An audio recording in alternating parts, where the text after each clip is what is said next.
গুরুদেবের চরণে আমার সহস্র কোটি দণ্ডবত প্রণাম এবং সকল গুরুজনদের চরণে আমার প্রণাম। প্রণাম লহ প্রভু নারায়ণ। বাবার অমৃত কথা, এই তো বাবার সঙ্গে আমাদের দীক্ষা হয়ে গেল। তারপরে বাবা তো চলে গেলেন খারুভাস। খারুভাসে যাওয়ার আগে বাবা আমাকে বললেন যে আমার না একটা অনুষ্ঠান আছে, বুঝছো, এই বাঁকুড়াতে আমার একটা উৎসব হবে, তোমরা যদি পারো কয়েকজন মিলে আসো। তা যেই বাবা এই কথাটা বললো, আমি বললাম হ্যাঁ বাবা ঠিক আছে যাব। এইবার এই কথা বলার পরে তো বাবা তো চলে গেলেন। পরের দিনকা দীক্ষা দেওয়ার দিনকেই বাবা আমাদের বললেন, হ্যাঁ বাঁকুড়াতে আমার একটা অনুষ্ঠান আছে, কিছুদিন পরেই, 2-3 মাস পরেই অনুষ্ঠানটা আছে, সেই অনুষ্ঠানটা তোমরা আসো। হ্যাঁ, তা আমি বললাম আচ্ছা বাবা আসবো। হ্যাঁ, এবার বাবা তো পরের দিন চলে গেলেন। চলে যাওয়ার পরে আমি মনে মনে ভাবতেছি, আচ্ছা বাবা যে আমাকে বললেন যে তোমরা বাঁকুড়ায় আসো, কিন্তু আমি তো বাঁকুড়া কোথায় সেও চিনি না, কিভাবে যাইতে হবে তাও জানি না, আর হলো গিয়ে কারা কারা যাবে সেটাও জানি না। বাবাকে তো আমি বলে ফেললাম যে ঠিক আছে বাবা যাব। হ্যাঁ, কিন্তু এখন কিভাবে যাব? যদি না যাই তাহলে তো গুরু বাক্য লঙ্ঘন করা হবে, এটা তো ঠিক হলো না। হ্যাঁ, তাহলে কি করি? তখনকার প্ল্যান করলাম, হ্যাঁ তাহলে দেখি কে কে যাওয়ার জন্য রাজি হয়, বা বাঁকুড়ার তো এখান থেকে ডাইরেক্ট বাস পাওয়া যায়। হ্যাঁ, তাহলে তো যাই হোক যেতে পারবো মনে হয়। হ্যাঁ, আর গেলে পরে তো বাবার ওখান থেকে যোগাযোগ করে ফোন টোন নাম্বার নিয়ে যেভাবে হোক ব্যবস্থা করেই নেবো। হ্যাঁ, বুদ্ধি করে একটা ব্যবস্থা হবেই। আমরা তো ছেলে মানুষ, কি আছে, অসুবিধা নাই, যেখানেই যাই কিচ্ছু হবে না। এইরকম মনের মধ্যে একটা সাহস আসলো। আসার পরে যাই হোক কয়েকজনে মিলে আমরা, সেই সময়ও আসলো রীতিমতন, আমরা 4 জন হলাম, আমি, টুটুল, পার্থ এবং আমাদের সুব্রত বণিক। হ্যাঁ, এই সুব্রত বণিক না, সুব্রত বসাক। হ্যাঁ, এই 4 জনে মিলে আমরা রাজি হলাম যাওয়ার জন্য। এবার সেই সময়টা মনে হয়েছিল সম্ভবত ডিসেম্বর মাস।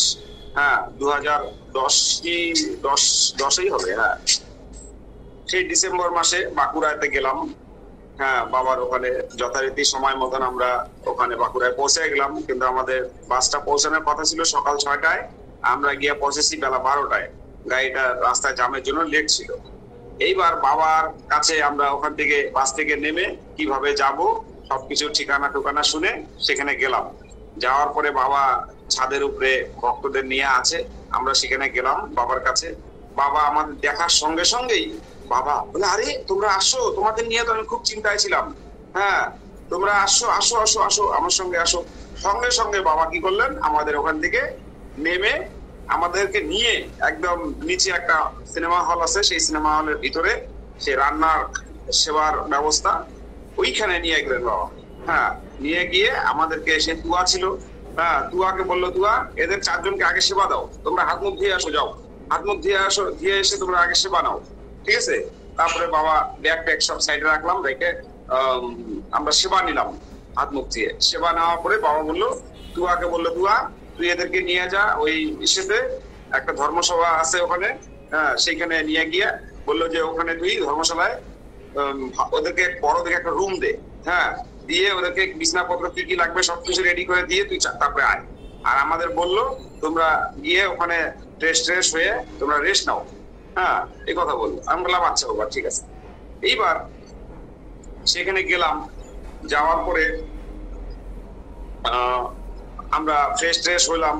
ফ্রেশ হয়ে নিয়ে এবার একটু বিশ্রাম করার জন্য শুয়েছি, কিন্তু শোয়ার সঙ্গে সঙ্গে মনে মনে ভাবছি, মনের মধ্যে এটা উদয় হলো, আচ্ছা আমরা তো আসছি বাবার সঙ্গ করতে, আমরা কেন বিশ্রাম করব? বাবা বলছে বিশ্রাম করতে, তাই কি আমাদের বিশ্রাম করতে হবে? এটা তো আমাদের ঠিক না। হ্যাঁ, সবাইকে বললাম তখন যে আচ্ছা আমরা তো এখানে আসছি বাবার সঙ্গ করতে, বাবার এই সঙ্গের যে মুহূর্তটা, এটা তো আমরা যদি এখানে বিশ্রাম করি তাহলে পরে তো আমরা বাবার সঙ্গটা পাবো না, তাহলে বলে চলো বাবার কাছে যাই। বলে হ্যাঁ, এটা খারাপ কথাটা, খুব ভালো, চলো। তারপরে সকলে মিলে যাই হোক রাজি হলো, 4 জনে মিলে চলে গেলাম সঙ্গে সঙ্গে। হ্যাঁ, আমরা বের হয়ে যাওয়ার পরে বাবার কাছে গেলাম। যাওয়ার সঙ্গে সঙ্গে এই টুটুল পার্থ এরা মনে হয় বাবাকে একটা, ওই বাবা যে হর্তুকি নেয় সেই হর্তুকি দিয়ে বাবাকে প্রণাম করছে।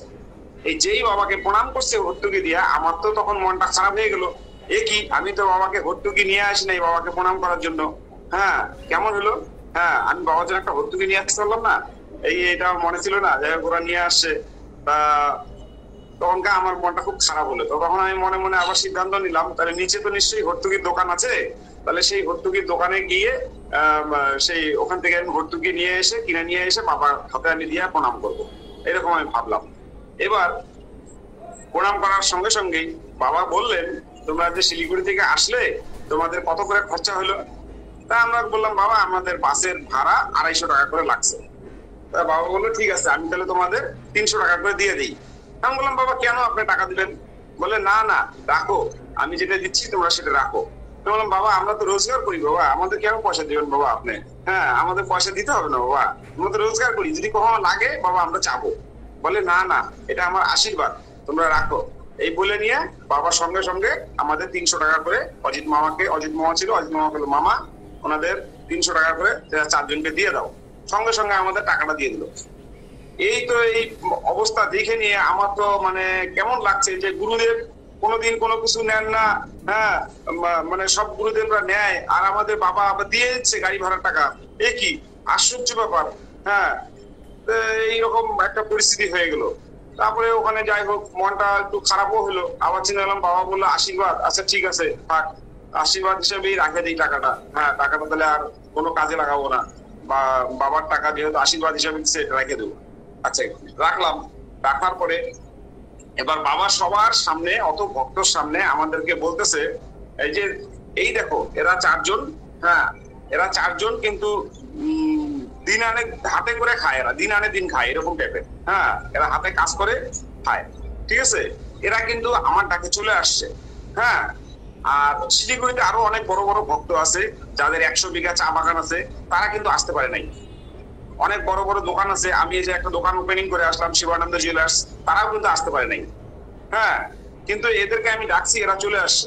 তোমরা এরকম আসবা, যখন যখন তোমাদের আমি ডাকবো তোমরা ঠিক চলে আসবা, হ্যাঁ ভালোই হবে, মঙ্গলই হবে, এই কথা বললো। তা আমি বললাম, হ্যাঁ বাবা আপনি আশীর্বাদ করবেন, আমরা আপনার ডাকে যেন আমরা চলে আসতে পারি। হ্যাঁ বলে, তোমরা আসবা, আমি তোমাদের যাওয়া আসা খরচা আমি দেবো তোমাকে। আমি বললাম, না বাবা আপনাকে অনুরোধ করি, আপনি এটা কখনো করবেন না। হ্যাঁ আমরা তো রোজগার করতে পারি, আমাদের যদি কখনো প্রয়োজন পড়ে বাবা আমরা নিব, আপনার কাছে চাইবো। হ্যাঁ তখন বাবা বললো, আচ্ছা আচ্ছা ঠিক আছে, একটা বলে একটা সুন্দর একটা হাসি দিলেন। হাসি দেওয়ার পরে এই এত লোকের সামনে আমাদের বললেন, এই যে তোমরা যে আসছো শিলিগুড়ি থেকে এত দূর যে আসছো, এর জন্য আমি তোমাদের কাছে কৃতজ্ঞ। আমি বললাম, বাবা এটা আপনি কি বললেন বাবা, আপনি কেন কৃতজ্ঞ হবেন বাবা? আমরা তো আমাদের পরম সৌভাগ্য বাবা, আপনি যে আমাদের ডাকছেন বা আমাদের যে নিয়ে আসছেন বাবা, আমরা কোথাও যেতে পারি না, আমরা কাজকর্ম করি, বাড়ি আর দোকান ছাড়া আর কোথাও যেতে পারি না বাবা, আপনি ডাকে যে আমরা আসছি এটা আমার বিশাল আনন্দ লাগছে এবং অনেক সৌভাগ্য আমার বাবা আপনার কাছে যে আমরা আসতে পারছি। হ্যাঁ বলে, ঠিক আছে ভালোই হবে। এইবার পরক্ষণে এটা হলো, পরক্ষণে এটা আবার নিচে নামছি, দুপুরবেলা হয়তো দুপুরবেলা সেবার পরে আমরা নিচে আবার বাইরে গেছি। বাইরে থেকে আসার পরে বিকালবেলা আবার আমার সেই একই অবস্থা, সেই হর্তুকির কথা তো আমি ভুলে গেছি। হ্যাঁ হর্তুকি যে দোকানে নিচে আছে, ওখানে দোকান আছে, দোকানে কিনে নিয়ে আসবো সেটা ভুলে গেছি। অন্যজনকে আবার যখন হর্তুকি কিনতে দেখছি তখন আমার মনটা আবার খারাপ হয়ে গেছে। কি আমি সেই হর্তুকি নিয়ে আসবো ভাবছি, হর্তুকি তো নিয়ে আসলাম না, কেমন হলো না, তাহলে পরে আবার যখন নিচে যাব তখন আবার নিয়ে আসবো, হ্যাঁ মনে করে এই ভাইবা। তারপরে পরে রাত্রেবেলা সেবা করে নিয়ে তো ওখান থেকে চলে গেলাম, গিয়ে শুতে গেলাম। পরের দিন সকালবেলা যখন আসছি, আসার পরে তখন আবার একই অবস্থা, অন্য কাউকে হর্তুকি দিতে দেখছি, আমার তো হর্তুকি নিয়ে আসার কথা মনে নাই। হ্যাঁ তখন আমার থেকে বাবা প্রায় 20-25 ফিট দূরে ছাদের উপরে বসে আছে। হ্যাঁ আর ভক্তবিন্দুরা ওখানে ভিড়, আমিও একটা সাইডের মধ্যে কোনায় বসে আছি। বসে থাকা পরে দেখতেছি বাবাকে সব ভক্তরা আসে দর্শন করার জন্য লাইন দিয়ে। এইবার বাবাকে সবাই হর্তুকি দিচ্ছে, প্রণাম করছে। আর আমার তখন মনে এতটাই ইসে লাগছে, নিজেকে নিজে এত ধিক্কার দিতে হচ্ছে যে দিলীপ পাল তোমার দ্বারা গুরু ভজন হবে না, তুমি একটা হর্তুকি নিয়ে আসার কথা তুমি মনে রাখতে পারো না, আর তুমি কি দিয়ে গুরু ভজন করবে, তোমার দ্বারা গুরু ভজন হবে না। এই কথা মনে মনে ভাবতেছি আর নিজেকে নিজে মনে হয় ধিক্কার দিচ্ছি। হ্যাঁ এই ধিক্কার দেওয়াতে বাবা কি করলেন, বাবা চট করে মাথাটা ঘুরে আমার দিকে তাকাইলেন, তাকায় নিয়ে আমাকে হাত দিয়ে ইশারা করলেন, ডাকলেন। হ্যাঁ ডাকার পরে বললেন, নিচে যাও, নিচে রুমের মধ্যে মামুনি আছে, মামুনির কাছে বলো একটা প্যাকেটের মধ্যে হর্তুকি আছে, হর্তুকি নিয়ে আসো, নিয়ে এসে সব ভক্তদের হাতে হাতে একটা করে দাও। ঠিক আছে, এই কথা বাবা বললেন। আমি তো শুনে নিয়ে আমি মানে কি বলবো, আমি আত্মহারা হয়ে গেলাম। এ কি আশ্চর্য ব্যাপার! আমি মনে মনে কি ভাবছি, 20-25 ফুট দূরের থেকে বাবা আমাকে বলে দিলেন, হ্যাঁ বাবার একার জন্য না, সকলকে দিতে বললেন বাবা হত্যকি। সেই সত্যি সত্যি আমি গেলাম মামুনির কাছে। যাওয়ার পরে মামুনির আমাদের সে হত্যকির প্যাকেট দিয়ে বললেন কি যা নিয়ে যা। হ্যাঁ, নিয়ে সবার হাতে দিলাম, বাবার হাতে দিলাম, বলে এই তো হয়ে গেছে, হ্যাঁ আর চিন্তা নেই, হ্যাঁ এই কথা বললেন। এইরকম হলো পরিস্থিতি। যাই হোক, সেখানে যাওয়ার পরে দেখি পরের দিনকা অনেক ভক্ত, হ্যাঁ সকালবেলা আসছে। ওই ওখানে একটা বড় একটা মাঠ ছিল, প্রায় 1000-1200 মতন ভক্ত, হ্যাঁ সব আসছে। বাবা গুলো সব আগের থেকে নিমন্ত্রণ করছে। সেই ভক্তরা এসে সব লাইন দিয়ে বসলো, হ্যাঁ সব দরিদ্র, সব মাদকগিরি বা ভিক্ষাজীবী, তারা আইসে লাইন দিয়ে সব বসলো। সেই তাদেরকে বাবা কি করলেন, সকালবেলা প্রথমে দিলেন হলো গিয়া কফি আর হলো বিস্কুট, ব্রেড, এগুলো দেওয়ার পরে এগুলো সেবা হলো। তারপরে কিছুক্ষণ পরে গরম গরম খিচুড়ি হলো, সেই খিচুড়ি সেবা দেওয়া হলো। খিচুড়ি সেবা দেওয়ার পরে বাবা তাদেরকে দক্ষিণা দিল। দক্ষিণা দিয়া বললো তোমরা কালকে আবার আসবে, কালকে আবার আসবে। পরের দিনকা প্রায় আরো 200-300 মতো ভক্ত বাইরে গেল, প্রায় 1500 মতন হবে। হ্যাঁ, এইরকম ভক্ত বাড়লো। পরের দিনকেও বাবা তাই করলো, এরকম ভাবে সবাইকে সেবা দিল। সেবা দেওয়ার পরে দক্ষিণা দিল মনে হয় 50 টাকা করে ওই দিনকা। হ্যাঁ, 50 টাকা করে দক্ষিণা দিল। দেওয়ার পরে তারপরের দিনকা সকালবেলা দেখি দুনিয়ার কাপড়ের লাট, হ্যাঁ নিয়ে সব ওখানে নামানো হলো। হ্যাঁ, বালতির লাট নামানো হলো। সে কত রকম মানে দানের জিনিস সব আমরা বাবা এগুলো সব আমাদের দিয়া করাইলো, সব ভক্তদের দিয়া। হ্যাঁ, সব নামিয়ে সব গোছানো হলো। তারপরে দেখি ভক্তের একদম ঢল লেগে গেল। প্রায় 1600-1700 কি 1800 মতন ভক্ত ওই মাঠের মধ্যে লাইন করে 3-4টা লাইন করে বসলো। বিশাল বড় মাঠ ছিল বাঁকুড়ায়। সেই মাঠের মধ্যে সব বসলো। বসার পরে সবাইকে এরকম ভাবে সেবা দেওয়া হলো। আগে সেবা দেওয়ার পরে তারপরে এরকম কাপড় চোপড় ছেলেদেরকে দিল একরকম, মানে কি বলে শীতের সব জাম্পার টাইপের, সোয়েটার টাইপের কাপড়। হ্যাঁ, এবং লুঙ্গি ছিল, কম্বল ছিল, মেয়েদের শাড়ি ছিল। তারপরে বাসনপত্র, ঘরের বালতি ছিল, এই সমস্ত কেতলি, ক্যান, এরকম টাইপের জিনিস ছিল। এগুলো সব দান করা হলো। দান করার পরে বাবা 100 টাকা করে সবাইকে দান করলেন। হ্যাঁ, সবাইকে, সব ভক্তদের এইরকম ভাবে দান করলেন। সেই দান দেখে মানে আশ্চর্য হয়ে গেলাম আমি। এ কি এত সুন্দর ভাবে বাবার এই অনুষ্ঠান, এরকম অনুষ্ঠান কোনোদিন জীবনে দেখি নাই। হ্যাঁ, এই তো প্রথম জীবনে দেখলাম এই অনুষ্ঠান। হ্যাঁ, কি সুন্দর অনুষ্ঠান। তাহলে আমরা কি গুরু পাইছি, এবং অন্তর্যামী গুরু। মনে মনে যেটা ভাবি সেটাই দেখি বাবা বুঝতে পারে। একজন ভক্ত এসে বলছে, বাবা আমি চশমা ছাড়া দেখতে পাই না। বলে তাই, তুমি আর তোমাকে চশমা পড়তে হবে না, কালকের থেকে তোমাকে আর চশমা পড়তে হবে না। পরের দিনকে এসে নিয়ে বাবার সামনে হাউ হাউ করে কাঁদছে, কান্দা বলছে, বাবা আমি তো আর চশমা ছাড়া এখন পুরো পরিষ্কার দেখতে পাচ্ছি। এইরকম আশ্চর্য ব্যাপার। তারপরে সেই অনুষ্ঠানের আগেই কে যেন বলছিল আমাদের কোনো ভক্ত, বাবা তুমি এই যে অনুষ্ঠানটা নিলা, এইখানে এত শীত, বাঁকুড়ায় এইরকম শীত পড়ে, এই শীতের সময় তুমি এই অনুষ্ঠান নিলা। বাবা বলছে আমি যে কয়দিন বাঁকুড়ায় থাকবো সেই কয়দিন শীত থাকবে না, ঠান্ডা থাকবে না।